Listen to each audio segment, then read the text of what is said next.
Nice car. Thank you. Is that an SXT? Yes, it is. So I'm doing a video today on SXTs and how beautiful they are. They look just as nice as these. And people need to buy more of those. So check out my channel, OC Motivator on YouTube. Excellent. Take care. Thank you. Nice car.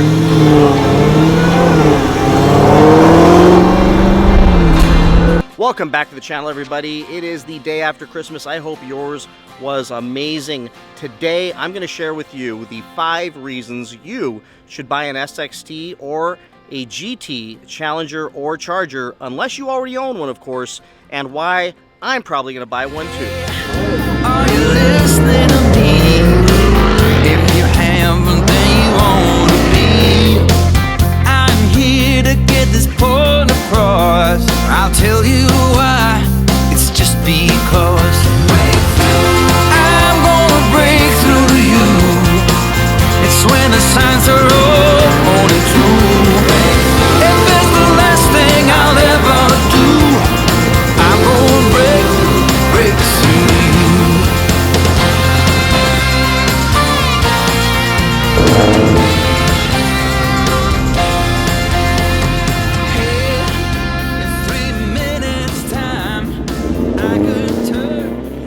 Alright, let's get started. I'm going to take you all with me for a ride in the Hellcat on this beautiful 70-degree Saturday here in sunny Southern California. And the world's shut down, so there's not really anywhere we can go. So we're just going to cruise together. So let's talk about the 5 reasons why you should buy a Dodge Challenger or Charger SXT or GT if you don't already own one of those variants. And why I'm probably going to buy one. So I'll start with that. Why I'm seriously considering buying one is for my daughter.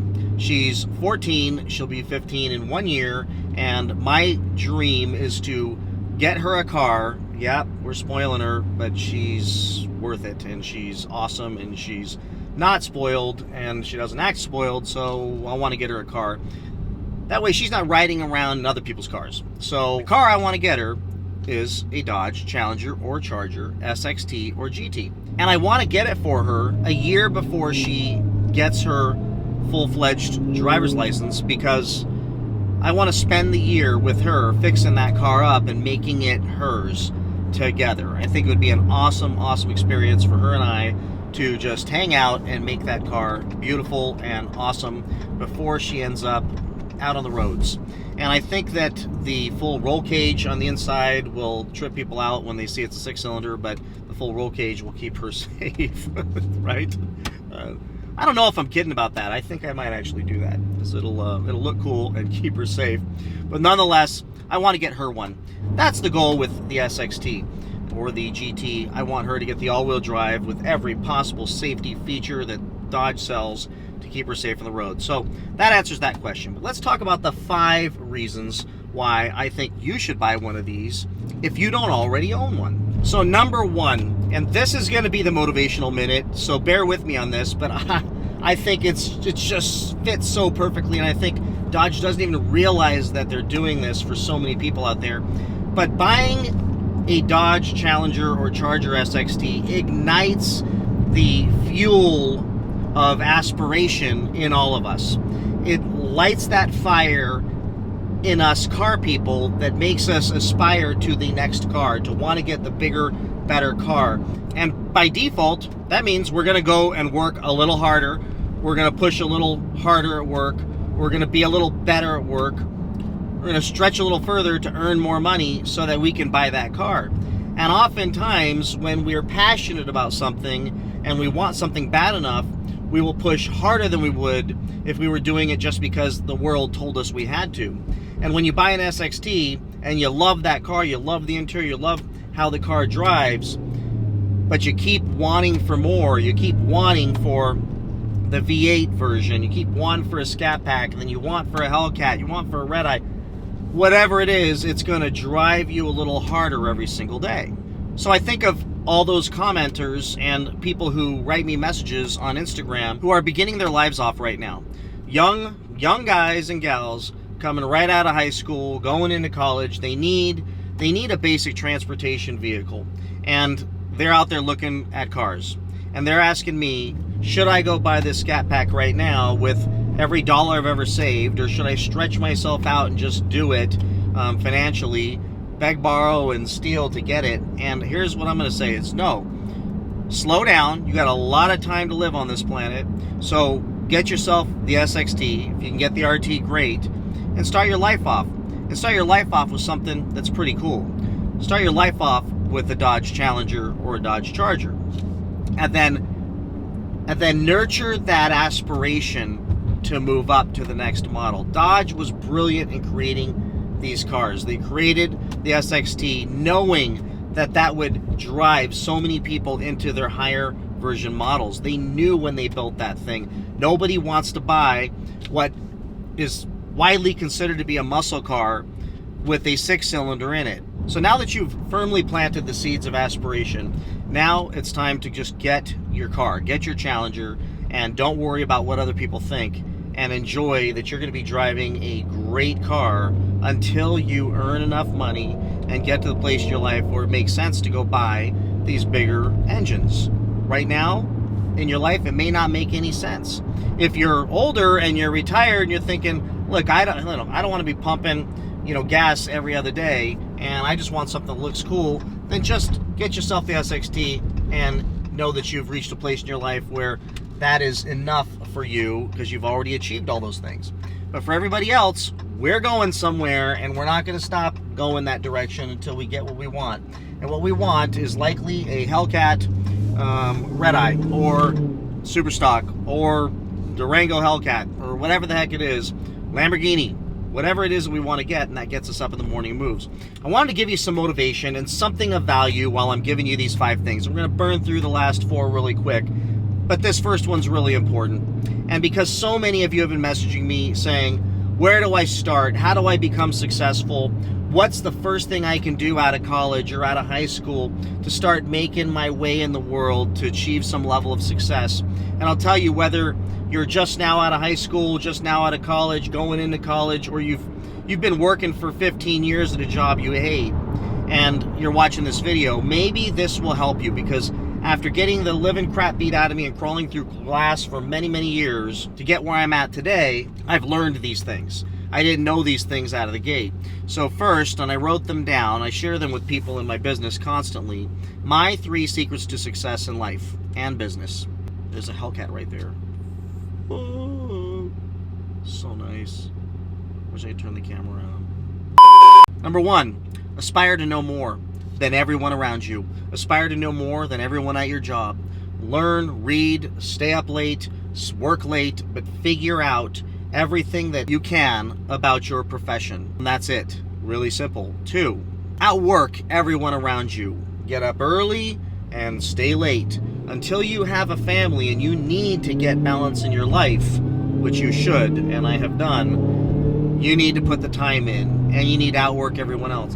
Number 3, always be thinking 2, 3, 4, 5 steps ahead. Always think, if I do this, what will happen? And then if that happens, what will happen then? And when that happens, what happens after that?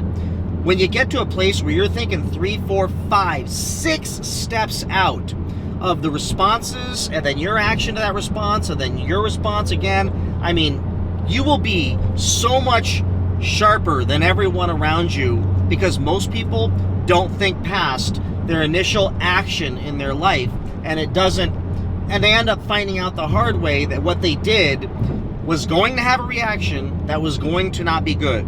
So here's the deal. If you think, if I do this, this will happen, and it's a bad thing, then you don't do this thing and your life gets better. But if you think this is what they're going to do when I do this, and then I'm going to do this, and then I'm going to do that, and then in the end, I'm totally going to win, there's no way around that. I've got every base covered in this decision I'm going to make. You're going to be good. I can't tell you how important that is. I share this with so many young people, older people, because where I still make mistakes sometimes and step in it, I have to step back and remind myself that I'm failing on my own 3rd rule. I got to stop, think, and then make sure that what I do is not going to lead to something really bad that I can't unravel or get through. If you can learn that early in life, you will achieve great success. And next, here's a bonus tip that I put in so many Instagram messages back to you all that have written me with questions about how you can be successful in business and life. And it's be careful about who you hang out with. And before you tune out, I'm going to make this really easy for you, because I hate it when people say, well, just be careful who you hang out with. You know, you're judged by the company you keep. And I don't want to hear all that. I want to know specifically what to look for so that I don't hang out with these people, because bad people don't show up and say, hey, I'm a horrible person. They usually sucker you in and then screw you over. Then you're scratching your head going, how did I get stuck in this? How did I not see this coming? Because you weren't looking for the right things. So I came up with an acronym. It's SAD. Don't hang out with sad people. And here's what I mean by that. Selfish. Selfishness is horrible. It's a horrible trait. It's a bad trait. It's a trait that's unattractive and it's repelling. It chases people out of your life. If you're selfish and you're always thinking about yourself, no one's going to want to be around you. So think about this. You don't want to be around anybody like that either. Since we were children, if you had brothers and sisters, your mother and father would say, don't be selfish, share. That is a key. Do not hang out with selfish people. And you can identify that selfishness really fast by people's behaviors. A stands for arrogant. Arrogance is horrible. Confidence is amazing. So you got to be confident, but you got to make sure you don't cross that line into arrogance.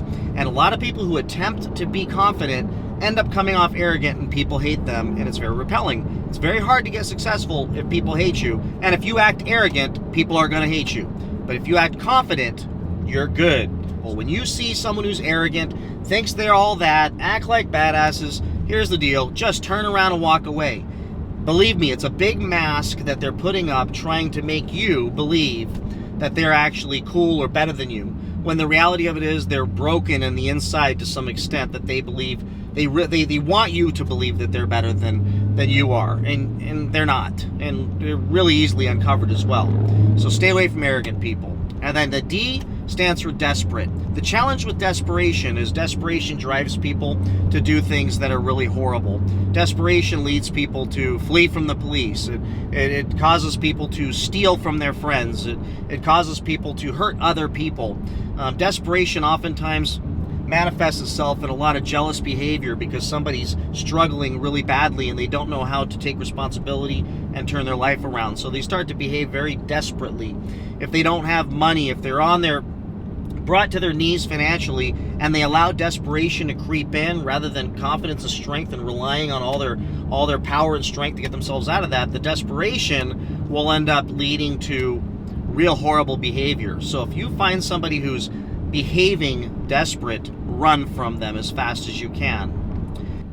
That's number one. Long way to get to number two, but I hope this helps some of you out there, because I think the SXT is the perfect car to start with to build that aspirational universe around you to start going for the next models in the Dodge, Challenger, and Charger line. Number two. This is a classic muscle car. The SXT looks like a classic muscle car.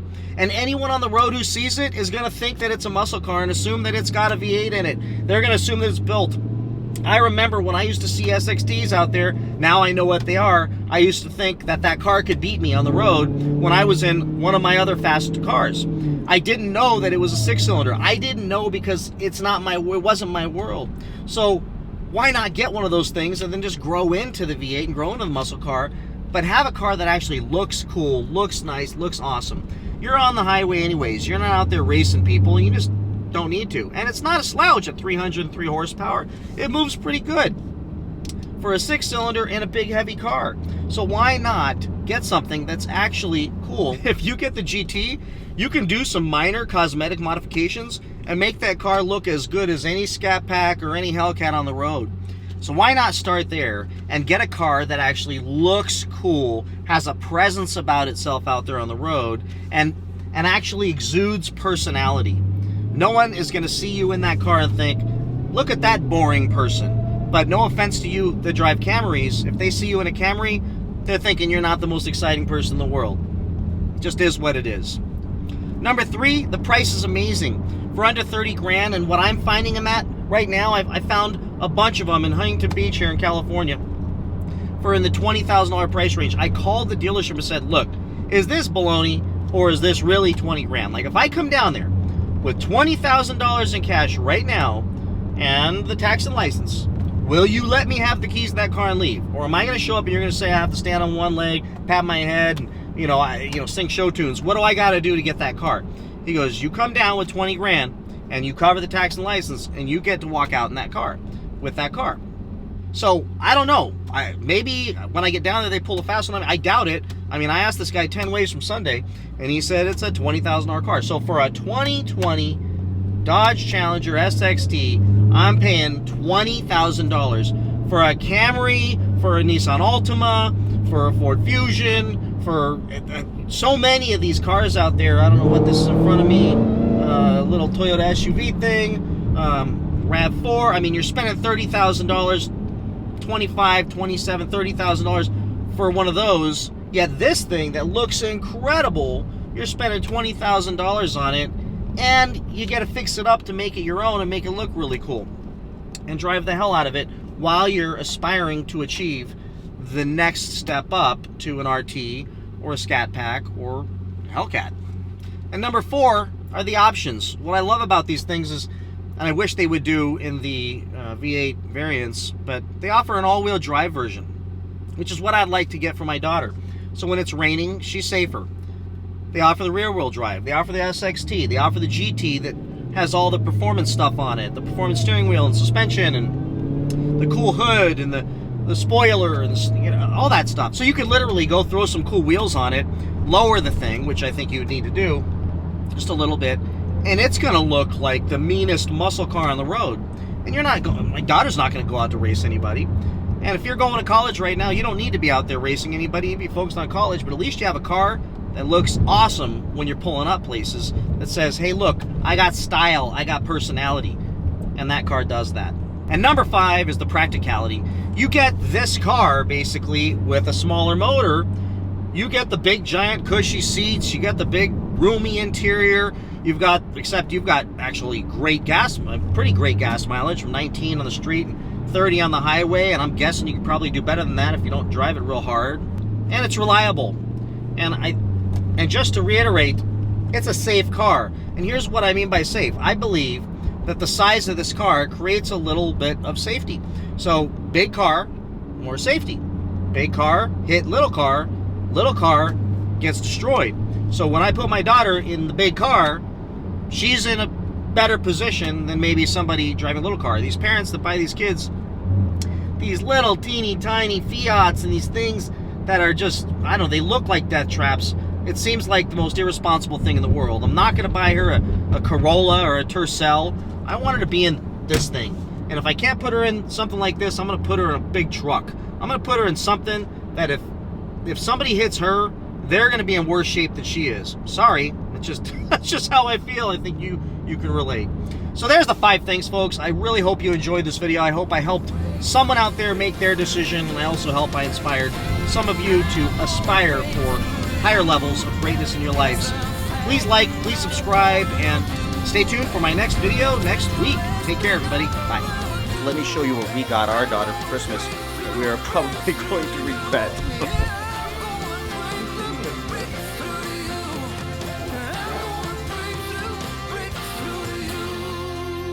Hi. What's up, buddy?